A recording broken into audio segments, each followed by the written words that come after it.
Sebelum saya menjelaskan dari sejarah paroki saya, sebelumnya saya akan memperkenalkan diri saya. Perkenalkan, nama saya Maduma Arita Borusinurat dari Ruang Santa Clara, Sekolah Tinggi Pastoral Santo Bonaventura, Keuskupan Agung Medan. Oke teman-teman, saya akan mulai menjelaskan dari sejarah paroki saya, yaitu Paroki Santa Praon Maria Diangkat ke Surga, Kabanjahe. Nah, terlebih dahulu kita harus mengetahui dari profil paroki Santa Praon Maria Diangkat ke Surga, Kabanjahe, atau disebut paroki SPM. Yang pertama yaitu tentunya nama pelindungnya. Nama pelindungnya tentu Bunda Maria, yaitu Ibu Yesus sendiri. Dan yang kedua adalah tanggal berdiri dari gereja ini adalah 1 Agustus 1948. Alamat dari paroki ini adalah Pastoran Katolik Jalan Letnan Rata Pranginangin nomor 1 Kabanjahe. Jumlah dari stasi dari paroki ini adalah terdiri dari 22 dan 3 rayon. Yang pertama yaitu Rayon Kabanjahe, miliki 1 stasi, yaitu terutama stasi induk, yaitu paroki Santa Praon Maria Kabanjahe. Yang kedua adalah Rayon Tiga Panah. Rayon Tiga Panah terdiri dari stasi Bulan Jahe, Getaren, Pertumbukan, Sukanalu, Bulan Julu, Kubu Simbelang, Seberaya, Tiga Panah, Bunuraya, Kota Kepar, dan stasi Suka, yaitu stasi saya sendiri. Yang ketiga yaitu Rayon Sukadame, terdiri dari stasi Bawang, Rumah Amis Tambunan, Sinaman, Dokan, Sukadame, dan Sukamandi. Oke teman-teman, kita akan masuk ke dalam sejarah paroki SPM Kabanjahe. Yang pertama kita ketahui terlebih dahulu yaitu sejarah awal Katolik masuk ke Belanda. Sumatera Timur atau dahulu yaitu Sumatera Utara masuk ke dalam bagian dari Sumatera Timur ini, karena dahulu provinsi di Indonesia belum bermekaran seperti sekarang. Nah, Sumatera Timur dalam sejarah Indonesia merupakan wilayah akhir yang dimasuki oleh Belanda. Salah satu wilayah yang mendapatkan perhatian yaitu Tanah Batak. Nah, di sana pemerintahan Belanda membuka perkebunan tembakau. Di sana dipekerjakan yaitu masyarakat sekitar. Sehingga terjadi kenakalan kerja para kuli kontrak. Sehingga para pemerintahan Belanda mendatangkan misionaris Kristen Protestan. Hari berganti hari, minggu berganti minggu, bulan berganti bulan, bahkan tahun berganti tahun sampai tahun ke-10, misionaris dari Katolik datang ke Sumatera Timur tersebut. Namun, ajaran dari Katolik tersebut ditolak oleh masyarakat karena ajarannya hampir sama dengan Kristen Protestan, sehingga masyarakat tidak bisa membedakannya. Para misionaris Katolik tentu saja tidak menyerah. Mereka mencari wilayah yang belum dipengaruhi oleh Kristen Protestan, yaitu termasuk Tanah Karo.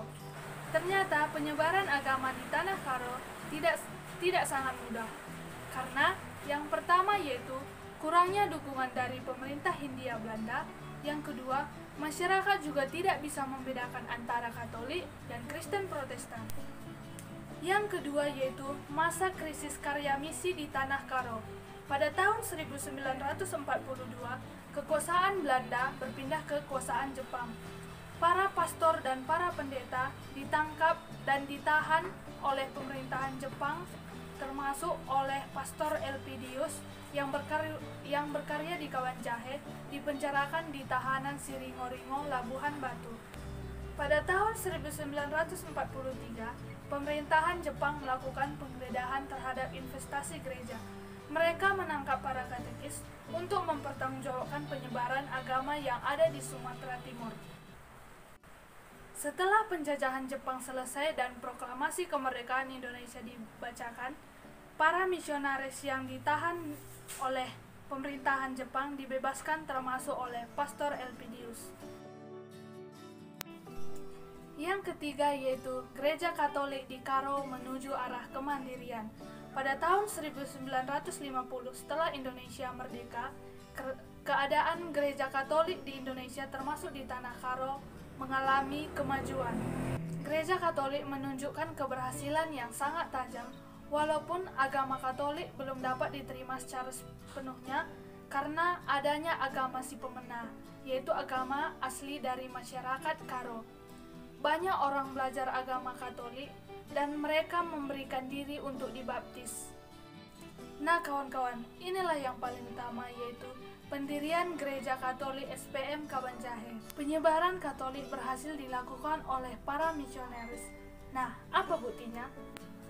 Buktinya yaitu pendirian gereja pertama SPM di atas tanah Suster SFD. Pastor dan suster berembuk kapel para suster sebagai gereja pertama pada tanggal 1 Agustus 1948 atau sekarang disebut tanggal jubileum dari paroki SPM Kabanjahe. Pada tanggal 19 Desember 1948, gereja pertama diresmikan oleh Uskup Monsinyur Brands. Pada tahun 1956, dibangunlah gereja yang lebih besar, dananya dari umat. Dalam hal ini masyarakat sangat berpartisipasi. Pada peresmian diadakanlah misa, para pastor menggunakan bulang-bulang atau bekabulu, yaitu pakaian tradisional orang Karo. Perayaan diadakan sangat sukacita dan meriah. Setelah gereja Katolik berkembang sangat pesat, maka dilakukanlah pembangunan sekolah-sekolah Katolik di tanah Karo. Sekolah Katolik banyak diminati oleh masyarakat, meskipun mereka bukan agama Katolik. Namun, setiap siswa harus mengikuti tata cara pendidikan Katolik termasuk dalam berdoanya.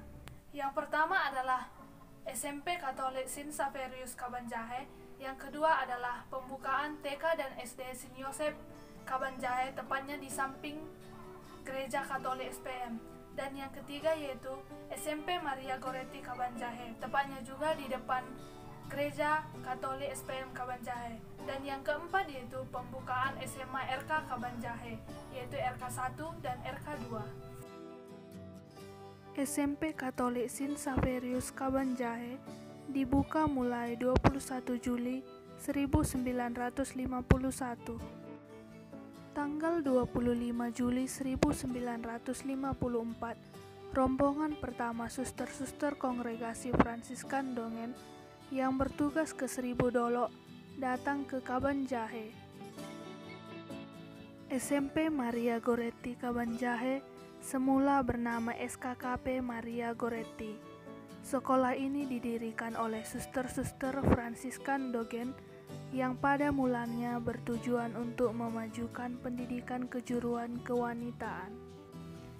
1 Agustus 1960 dibuka kelas 1 SMA dipimpin oleh Saudara Bukit Ginting. Beliau adalah salah satu murid utusan yang dikirim oleh Pastor Brands dari Sekolah Guru Siantar. Yang terakhir yaitu pemekaran stasi-stasi baru di paroki SPM. Kemampuan misionaris berbaur dengan kebudayaan Karo mendapat respon positif dari masyarakat. Jumlah umat terus bertambah sehingga dibentuk stasi atau biasanya dalam satu desa untuk mempermudah pelaksanaan reksa pastoral. Dari tahun ke tahun paroki SPM berkembang sangat pesat sehingga dibentuk dua paroki. Yang pertama, paroki Santo Fransiskus dari Asisi Brastagi diresmikan pada tanggal 20 Februari 2005. Diresmikan oleh Uskup Monsinyur Pius Datubara. Yang kedua yaitu paroki Santo Petrus Paulus Kabanjahe, diresmikan pada tanggal 15 November 2007. Oke teman-teman, demikianlah video dari sejarah paroki SPM Kabanjahe. Jika ada penuturan kata yang salah atau penjelasan yang salah, saya minta maaf. Sekian dan terima kasih.